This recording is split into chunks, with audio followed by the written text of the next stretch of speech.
gives me, I have a picture I haven't posted yet. There's many videos and things, and those of you that are on Facebook or Instagram, be looking for that. But there's one picture that I have of a guy that worked at the lodge where I was staying, and I asked him, because our commission, my commission, isn't just to the 12,000 to tell about Jesus. How dare I pass those working at the lodge and not ask them if they know Jesus and speak to the 12,000. Put somebody else up there who's talking to the one. Amen. So I ask him, you know Jesus? Sometimes you have to ask them, now which Jesus is it you know when they say this? Because some of them know the Jesus of the Quran, who's just portrayed as a good man, a good prophet, but not the Son of God and the only way to heaven. So do you have Jesus in your heart? He said, no. So I was able to tell him about Jesus and share the gospel with him and lead him in prayer. Awesome. Amen. He received Christ. So I'll be posting that picture. That picture to me is as important as a picture of the hands going up.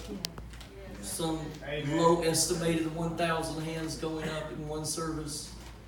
That one is just as important as the 1,000. So he may not call you to stand before the thousands and preach, but he has the one in your path. But you'll never see them if you're inward focused and you feel like you have no elbow room and no way out. But as the last day laborer, he's asking, will you be a part of my harvesters? Said I was closing, I always hit 3. So let me end with this one. Yeah. In the questionnaire, by the way, if you haven't filled one of those out, they're here on my front seat there. Please get one. Everyone who filled one out said they like our 11 a.m. starting times. That means you like to start late and stay late. So, is this correct? Is this correct? Yeah. Matthew 20, don't get nervous. I'm really almost done. Matthew 20, I feel like I need to read this though. Beginning with verse 8. So when evening had come, that's Matthew 20, beginning with verse 8. So when evening had come, the owner of the vineyard said to his steward, call the laborers and give them their wages, beginning with the last to the first. And when those came who were hired about the 11th hour, they received a denarius. And when they came, they supposed that they would receive more. And they likewise, those that were hired the first hour, each a denarius. And when they received it, they complained against the landowners, saying, these last men have worked only 1 hour, and you made them equal to us, who have borne the burden and the heat of the day. But he answered one of them and said, friend, I am doing you no wrong. Did you not agree with me for a denarius? Come on now. Take what is yours and go your way. I wish to give to this last man the same as to you. Is it not lawful for me to do what I wish with my own things? Right. Or is your eye evil because I am good? So the last will be first, and the first will last. For many are called, but few chosen. So this parable, this teaching that Jesus gives, there's more than what we can get into.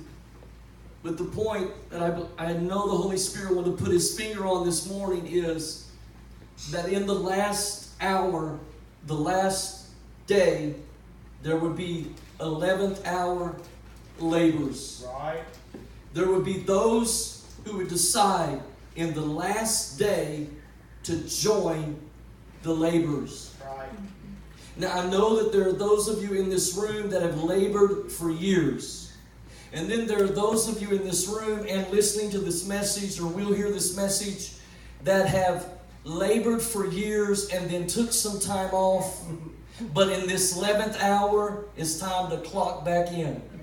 Right. And it's not like clocking into your job. It's clocking back into your love, fellowship, relationship, and saying, I love you so much, let's work together.